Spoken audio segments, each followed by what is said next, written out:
श्री कृष्ण ने बहुत ही सुंदर शब्दों में कहा है, कभी कभी आपके मन में ये प्रश्न नहीं उठता है कि इस संसार में ऐसा क्या है जिसे पाना असंभव है। उठता है, मेरे मन में भी ये प्रश्न उठता है।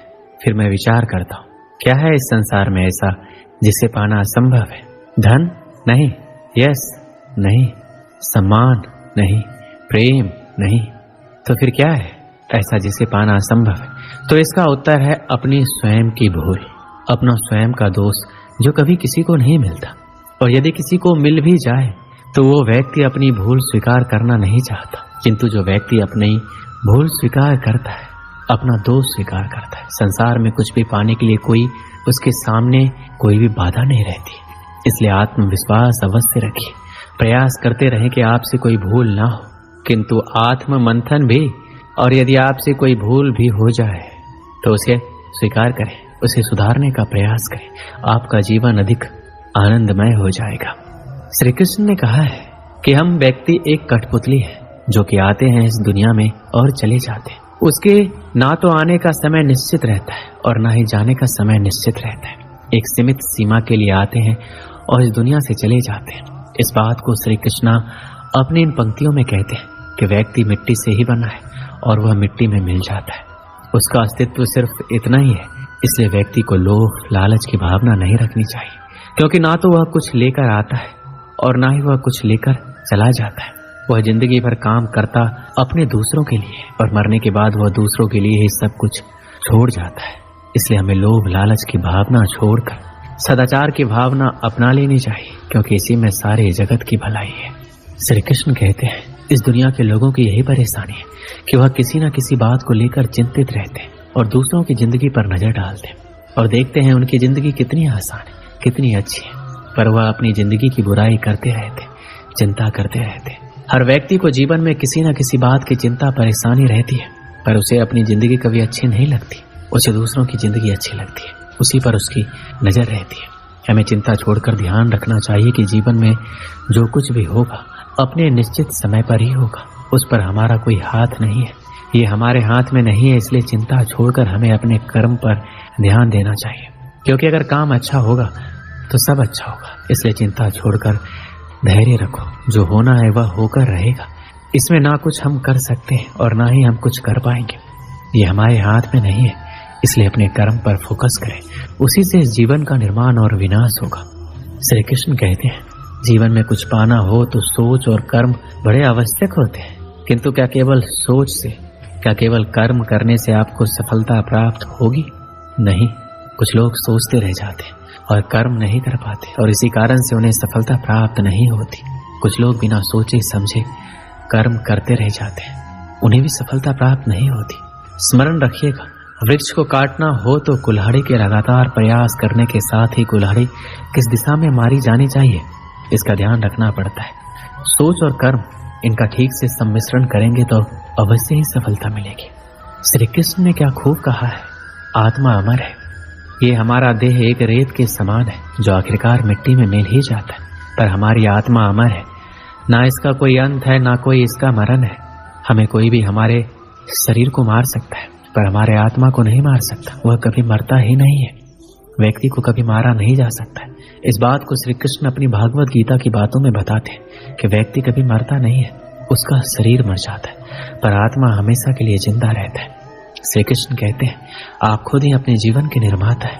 आप जैसा बीज बोएंगे वैसा ही काटेंगे। आप जितना परिश्रम करेंगे आप उतना ही अच्छे परिश्रम का परिणाम पाएंगे।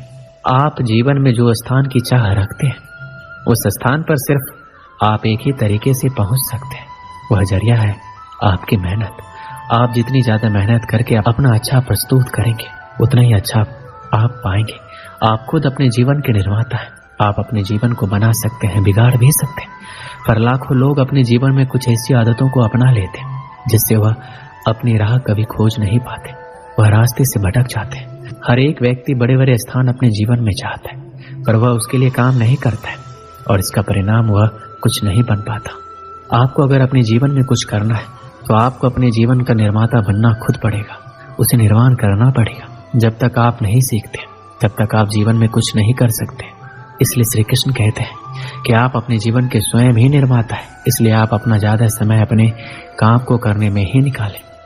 श्री कृष्ण कहते हैं हम सब के जीवन में कभी न कभी पत्थरों का योग होता ही है। ये संसार हम पर कभी न कभी पत्थर बरसाता ही है, कभी हमें बुरा समझकर, कभी असफल मानकर, कभी बुद्धिहीन मानकर।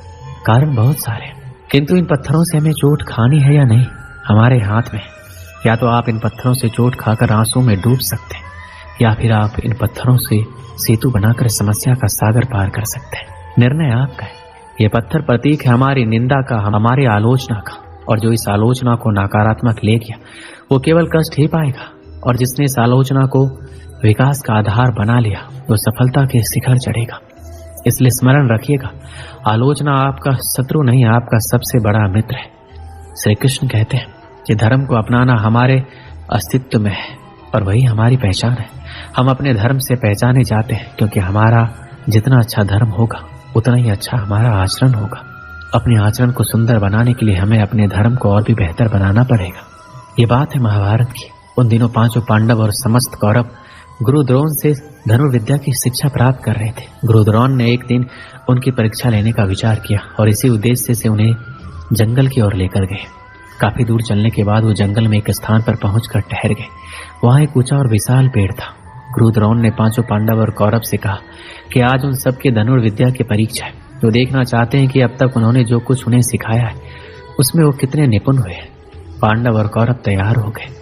गुरु द्रोण ने पेड़ पर एक नकली चिड़िया लटका दी और सभी राजकुमारों से बोले, तुम्हें पेड़ पर लटकी चिड़िया की आंख पर निशाना साधना है। सभी तैयार हैं? पांडव और कौरव राजकुमारों ने हामी भरी। गुरु द्रोण ने सबसे पहले युधिष्ठिर को निशाना साधने बुलाया। धनुष बाण हाथ में लिए युधिष्ठिर आगे आगे। गुरु द्रोण ने पूछा, क्या तुम तैयार हो? युधिष्ठिर ने हाँ में सिर हिलाया। तब गुरु द्रोण ने पेड़ की ओर संकेत करके पूछा, बताओ तुम्हें उस पेड़ पर क्या दिखाई दे रहा है? गुरुदेव, मुझे एक बड़ा पेड़ दिखाई दे रहा है जिसकी कई शाखाएं फैली हुई है। शाखाओं पर हरे हरे पत्ते हैं। पेड़ पर चिड़ियाओं ने घोंसला बनाया हुआ है। आपने एक डाली पर एक नकली चिड़िया लटकाई है। युधिष्ठिर ने पूरा वर्णन कर दिया। गुरु द्रोण ने कहा, युधिष्ठिर तुम अभी इस परीक्षा के लिए तैयार नहीं हो, पीछे जाकर खड़े हो जाओ। युधिष्ठिर चला गया। गुरु द्रोण ने भीम को आगे बुलाया। वही प्रश्न दोहराया, बताओ भीम, तुम्हें इस पेड़ पर क्या दिखाई दे रहा है?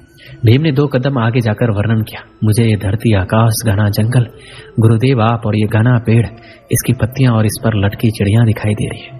गुरु द्रोण ने कहा, भीम अभी तुम इस परीक्षा के लिए पूरी तरह तैयार नहीं हो, पीछे जाकर खड़े हो जाओ।